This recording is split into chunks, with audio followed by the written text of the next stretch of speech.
بسم الله الرحمن الرحيم هل أتى على الإنسان حين من الدهر لم يكن شيئا مذكورا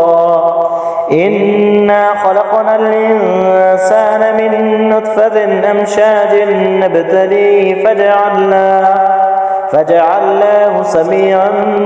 بصيرا إنا هديناه السبيل إما شاكرا وإما كفورا إنا أعتدنا للكافرين سلاسل وأغلالا وسعيرا إن الأبرار يشربون من كأس كان مزاجها كافورا عينا يشرب بها عباد الله يفجرونها تفجيرا يوفون بالنذر ويخافون يوما كان شره مستطيرا ويدعمون الطعام على حبه مسكينا ويتيما واسيرا إنما نطعمكم لوجه الله لا نريد منكم جزاء ولا شكورا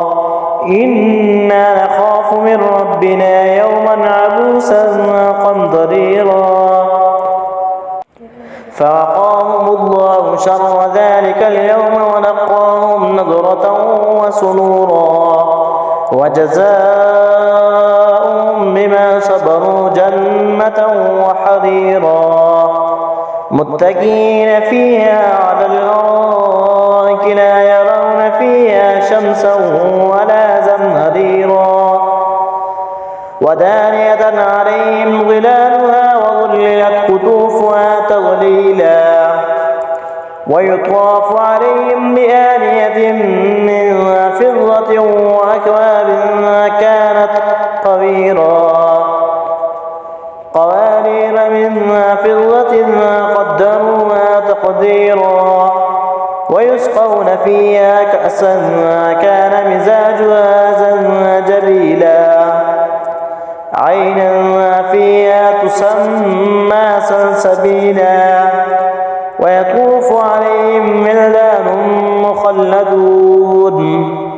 إذا رأيتهم حسبتهم لؤلؤا منثورا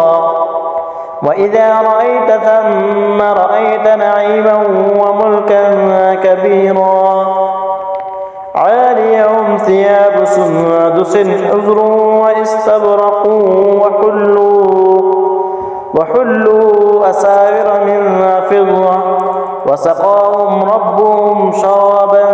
طهورا إن هذا كان لكم جزاء وكان سعيكم مشكورا إنا نحن نزلنا عليك القرآن تنزيلا فاصبر لحكم ربك ولا تطع منهم آثما أو كفورا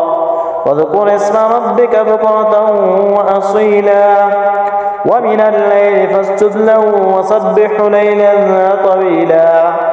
إن هؤلاء يحبون العاجلة ويذرون وراءهم يوما ثقيلا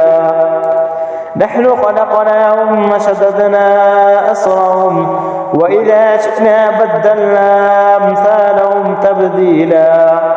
إن هذه تذكرة فمن شاء اتخذ إلى ربه سبيلا وما تشاءون إلا أن يشاء الله إن الله كان عليما حكيما يدخل من يشاء في رحمته والظالمين أعد لهم عذابا أليما